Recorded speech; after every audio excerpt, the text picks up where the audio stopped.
In this video tutorial, I am going to discuss about the classification of amino acids based on their charge and polarity of the R group at the physiological pH. So, if we first consider charge, okay.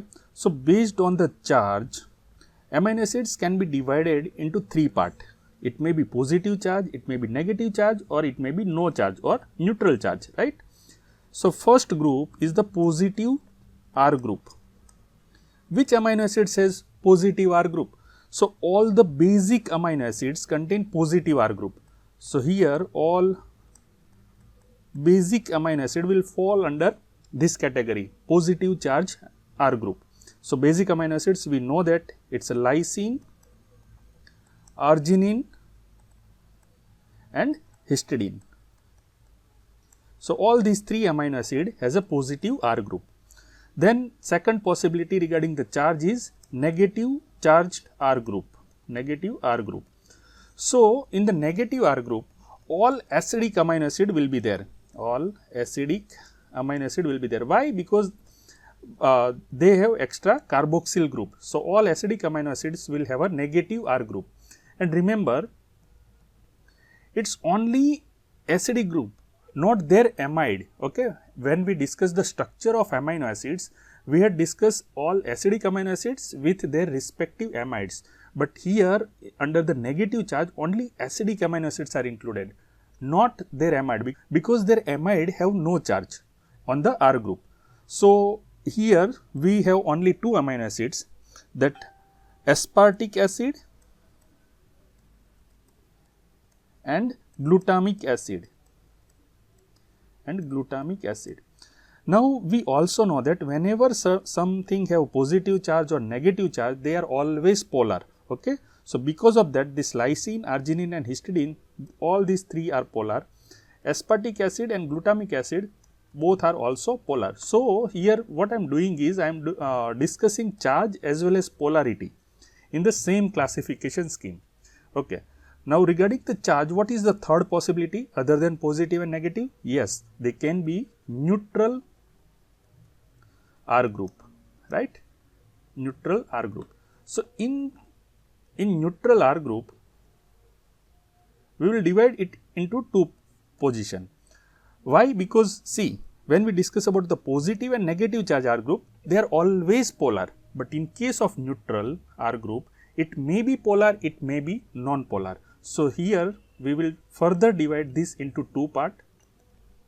It may be non-polar, it may be polar. Okay. So, now let us look at them one by one. So, first let us talk about aliphatic amino acids, aliphatic R chain, okay, aliphatic R group.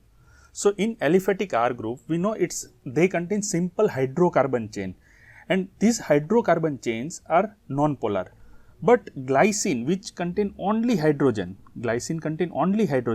so it is somewhat in between this non-polar and polar. Most of the author consider this glycine as a polar. So, glycine is a polar. Why? Because its side chain R is such a small that it really does not contribute to any non-polarity. Okay. Sometimes this glycine is also considered as a least non-polar. So, see, it can be considered as a non-polar or polar. Actually, it falls in between these two. And which factor decide whether to consider particular amino acid as a polar or non-polar? That thing is decided by hydropathy index. And regarding this hydropathy index, that I will discuss into in next few videos. Okay. So, glycine, remaining all the aliphatic R group containing amino acid, they fall under clearly non-polar. So, which are these amino acid? One is alanine, then valine, then leucine and isoleucine. You can consider that most of all the aliphatic amino acids are non-polar, except for the glycine, which is not clearly polar, not clearly non-polar. It falls somewhere between these two. But if you have to consider it clearly, then you can consider it under polar group. Now, second group, that is OH group or hydroxyl group is a R. So, here we have two amino acids, that is serine and threonine, and we know that OH group is the polar group. Okay. So, both amino acids, that is serine and threonine, both falls under this polar group. Then we have third category, that is sulfur containing R group or R chain. So, we know that when we discuss about the structure of sulfur containing amino acid, we discuss two amino acid, that is cysteine and methionine. Okay. Now, cysteine has sulfhydryl group, whereas methionine it has a thioether group. Now, this sulfhydryl group, it is a polar one, whereas thioether group, it is a non-polar. So, methionine has a non-polar side chain, whereas cysteine, it has a polar group. Now, the next one is the aromatic amino acids.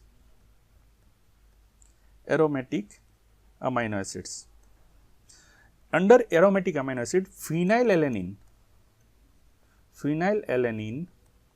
and tryptophan, both are non-polar. But what about the tyrosine? Remember, tyrosine contain hydroxyl group. We had also considered tyrosine with a OH group containing R chain, right? So, by having a OH group, tyrosine falls under polar group, polar amino acid. And the last one, not the last one, but we have amino acid group, right? Amino acid. This is other than amino acid, but it falls under standard amino acid. So, amino acid, that is proline, it is a non-polar, and now the last one, that is amide group. Now, this amide group is the counterpart of this acidic amino acid. Those amino acid are the aspartic acid and glutamic acid, and their respective amides are aspargine and glutamine.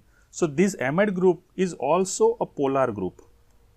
So, aspargine and glutamine both falls under polar group. So, aspargine and glutamine both are polar one.